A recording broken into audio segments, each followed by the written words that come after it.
If you're a heating and air conditioning technician or even a salesperson, what do you do when people complain to you about your agenda or push back on it, and why does it matter?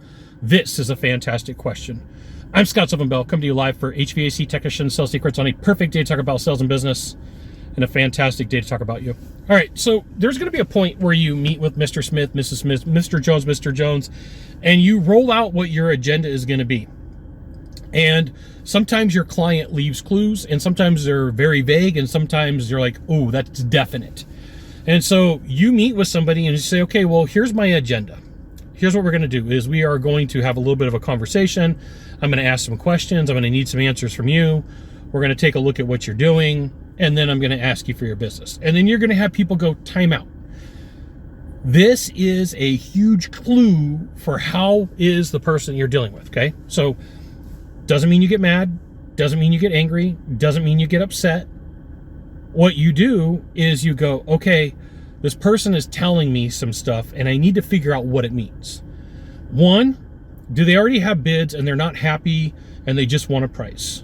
Two, do they not have the time, right? So in a lot of industries, in a lot of services, people think that someone's just going to write them out a proposal, put it on the table, and they're like, peace out, Girl Scout, I'm done, because that's what Uncle Chuck in a truck does.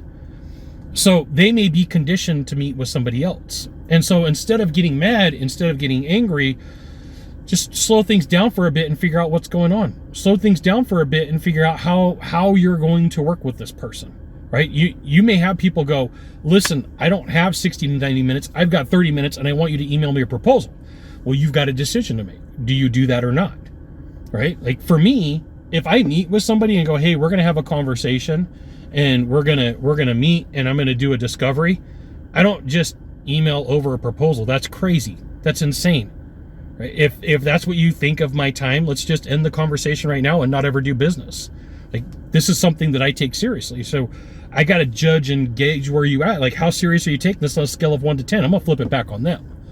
If they're like, I don't have time, I'm like, well, when we started this meeting, before we even got going, told you it was going to be about 60 minutes. You know, what changed? What's different?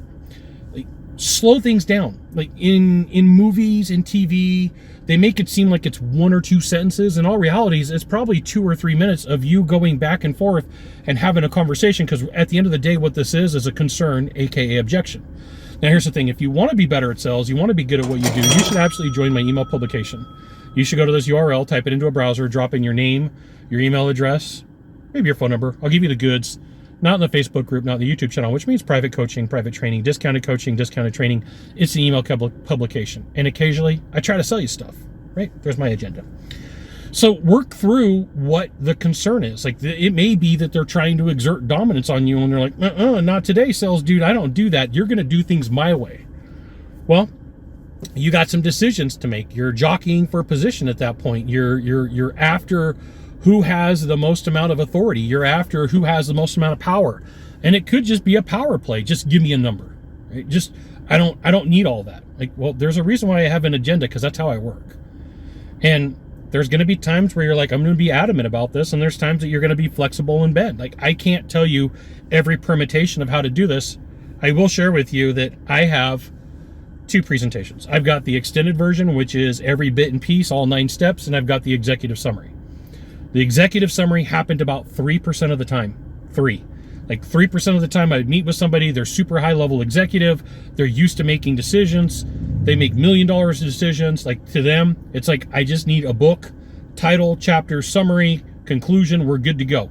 That person, no problem. Here's what it is, here's what's gonna happen, who do I send the bill to, right? That's a different story than somebody flexing on you and they're like, we're not having a presentation, right? I don't like your agenda, okay?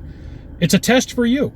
It's a way for you to figure out where that person is in the deal and how they're going to be. And sometimes it's a really good clue. Like sometimes it's a clue that like we should never, ever, ever, ever do business. We should never, ever, ever, ever meet past this point. Or is it worth us going into a conversation and me setting some boundaries and saying, time out.